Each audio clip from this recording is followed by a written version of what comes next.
Assalamualaikum warahmatullahi wabarakatuh. Perkenalkan, saya Fatimah Sadia dengan NIM akhir 185. Di sini saya akan mempresentasikan tentang perception and individual decision making. Jadi, apa sih itu persepsi? Yaitu adalah proses di mana individu mengatur dan menafsirkan kesan sensorik mereka untuk memberikan makna kepada lingkungan mereka. Di sini ada 3 faktor yang mempengaruhi. Yang pertama itu ada faktor pelaku. Nah, faktor pelaku ini keputusan yang dipengaruhi oleh sikap, motif, kepentingan, dan pengalaman seseorang. Artinya, cara pandang dan latar belakang individu sangat memengaruhi bagaimana menilai suatu keadaan. Dan untuk faktor yang kedua yaitu ada faktor target, yaitu karakteristik objek yang diamati juga berpengaruh seperti sesuatu yang baru, gerakan, suara, ukuran, dan latar belakang. Nah, hal-hal yang menonjol biasanya lebih mudah menarik perhatian dan dianggap penting. Untuk faktor yang terakhir atau faktor yang ketiga yaitu ada faktor situasi, yaitu kondisi seperti waktu, setting kerja, dan setting sosial turut memengaruhi keputusan. Misalnya, tekanan waktu atau lingkungan sosial dapat mengubah cara seseorang dalam bertindak. Nah, yang selanjutnya yaitu ada teori atribusi, yaitu adalah cara kita menilai apakah perilaku seseorang disebabkan oleh faktor internal atau faktor eksternal. Untuk faktor internal sendiri yaitu disebabkan oleh sifat atau karakteristik seseorang. Artinya, perilaku dianggap muncul karena kepribadian, sikap, atau kemampuan individu itu sendiri. Contohnya seperti seseorang suka karena kerja keras dan disiplin. Untuk yang kedua yaitu ada faktor eksternal, itu yang dimana disebabkan oleh nasib atau lingkungan. Artinya, perilaku terjadi karena pengaruh luar seperti kondisi, tekanan, atau kesempatan. Contohnya seperti seseorang terlambat karena macet. Dan untuk yang terakhir itu ada 3 penentu, yaitu konsensus dan konsistensi dan distancing. Yang selanjutnya yaitu ada jalan pintas dalam menilai seseorang. Itu ada 3. Yang pertama ada halo effect, yaitu menilai seseorang hanya berdasarkan satu ciri yang menonjol, lalu menggeneralisasi ke seluruh aspek. Contohnya, karena penampilannya rapi, seseorang dianggap kompeten. Dan untuk yang kedua yaitu ada stereotyping, yaitu menilai seseorang berdasarkan kelompok asalnya, seperti suku, gender, profesi, dan usia, bukan berdasarkan individu itu sendiri. Contohnya seperti menganggap semua anak muda itu kurang berpengalaman. Dan untuk yang terakhir yaitu ada selective perception atau persepsi selektif, yaitu hanya melihat atau menerima informasi yang sesuai dengan minat, pengalaman, atau keyakinan pribadi, dan mengabaikan yang lain. Contohnya seperti hanya fokus pada kritik dan mengabaikan pujian. Dan untuk slide selanjutnya yaitu ada hubungan persepsi dan pengambilan keputusan. Nah, keputusan pada dasarnya diambil sebagai reaksi terhadap suatu masalah. Seseorang akan membuat keputusan ketika ada kesenjangan antara kondisi yang diharapkan dengan kenyataan yang terjadi. Namun, tidak semua orang memandang situasi yang sama sebagai masalah, karena hal tersebut sangat bergantung pada persepsi, pengalaman, dan sudut pandang masing-masing. Nah, dalam proses pengambilan keputusan sering muncul beberapa bias umum. Yang pertama yaitu ada overconfidence atau terlalu percaya diri, yaitu individu terlalu yakin pada kemampuan dan pengetahuan sendiri.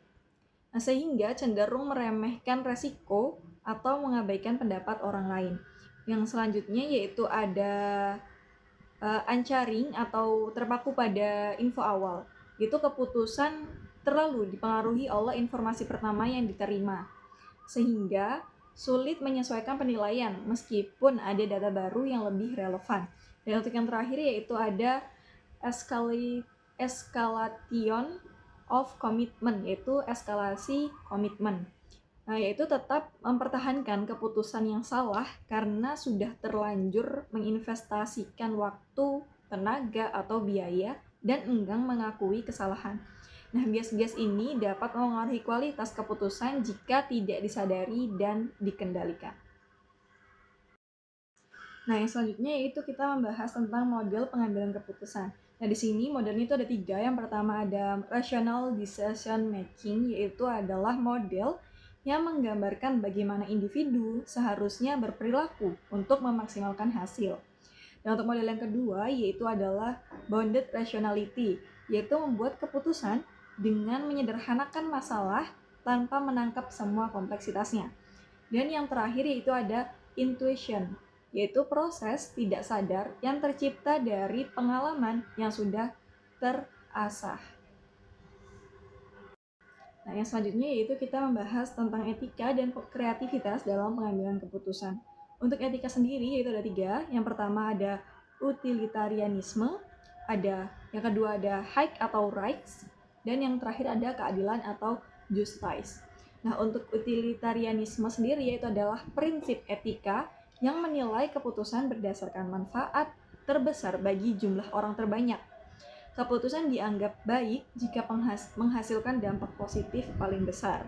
Dan untuk yang kedua atau etika kedua itu ada hak atau rights, yaitu keputusan harus menghormati dan melindungi hak dasar individu seperti hak atas kebebasan, privasi, dan perlakuan yang adil. Dan untuk etika yang terakhir itu adalah keadilan, yaitu menekankan pada perilaku yang adil dan setara bagi semua pihak.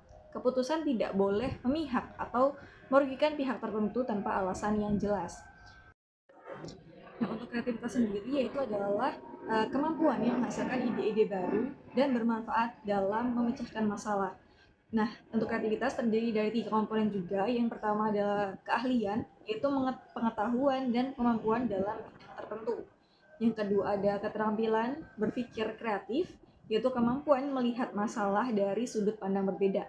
Dan yang terakhir yaitu ada motivasi tugas intrinsik, yaitu dorongan dari dalam diri untuk melakukan tugas karena minat dan kepuasan pribadi.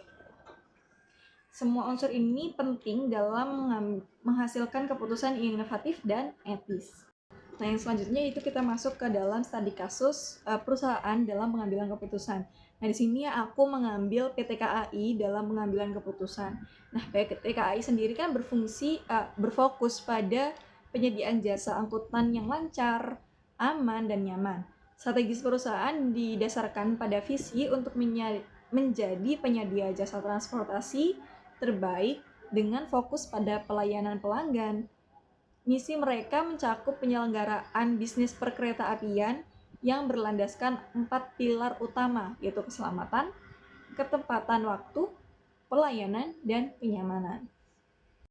Nah, yang selanjutnya yaitu adalah pentingnya pengambilan keputusan dan analisis SWOT. Sebagai organisasi yang melayani masyarakat, PT KAI memerlukan strategi yang tepat dan efisien. Ini menekankan pentingnya penggunaan analisis SWOT dalam proses pengambilan keputusan. Analisis ini membantu perusahaan, yang pertama, mengevaluasi kondisi internal atau kekuatan dan kelemahan. Nah, organisasi perlu menilai apa saja keunggulan yang dimiliki, misalnya sumber daya, teknologi, dan lain sebagainya, serta kelemahannya. Dengan mengetahui hal ini, perusahaan bisa memaksimalkan kekuatan dan memperbaiki kekurangan. Dan untuk yang kedua yaitu ada merespon faktor eksternal, yaitu peluang dan ancaman. Organisasi juga harus memperhatikan lingkungan luar seperti pesaing, kondisi pasar, kebijakan pemerintah, dan perkembangan teknologi. Peluang bisa dimanfaatkan untuk perkembangan, sedangkan ancaman harus diantisipasi. Dan yang terakhir yaitu adalah menyusun langsung strategis yang efektif agar tujuan organisasi tercapai tanpa bertentangan dengan kondisi lingkungan. Nah, setelah menganalisis faktor internal dan eksternal, organisasi menyusun strategi yang sesuai agar tujuan tercapai tanpa bertentangan dengan kondisi lingkungan. Penjelasan ini menggambarkan proses analisis SWOT dalam perencanaan strategi. Yang selanjutnya yaitu ada upaya peningkatan kualitas dan keselamatan. PT KAI secara konkret merespon isu-isu strategis seperti kecelakaan kereta api dan kendala SDM melalui beberapa langkah. Yang pertama yaitu ada pembinaan SDM. Pembinaan SDM sendiri melakukan pelatihan secara rutin bagi karyawan. Dan yang kedua yaitu ada sanksi tegas, yaitu penegakan aturan dengan memberikan sanksi yang tepat didampingi oleh Serikat Pekerja Kereta Api atau SPKA. Dan yang ketiga yaitu ada keamanan jalur, yaitu melakukan mitigasi resiko kecelakaan di perlintasan kereta api termasuk pemasangan spanduk dan rambu-rambu. Meskipun kewenangan utama jalur bukan sepenuhnya berada di tengah pengguna jalan. Dan yang terakhir yaitu ada pelayanan konsumen, yaitu memberikan sistem kompensasi seperti boarding passenger, dan potongan harga bagi kategori penumpang tertentu, seperti TNI, Polri, dan lansia.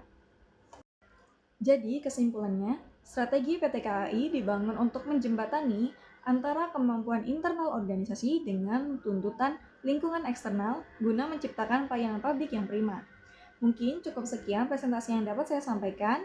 Apabila ada salah kata yang disengaja maupun yang tidak disengaja, mohon maaf yang sebesar-besarnya. Wassalamualaikum warahmatullahi wabarakatuh.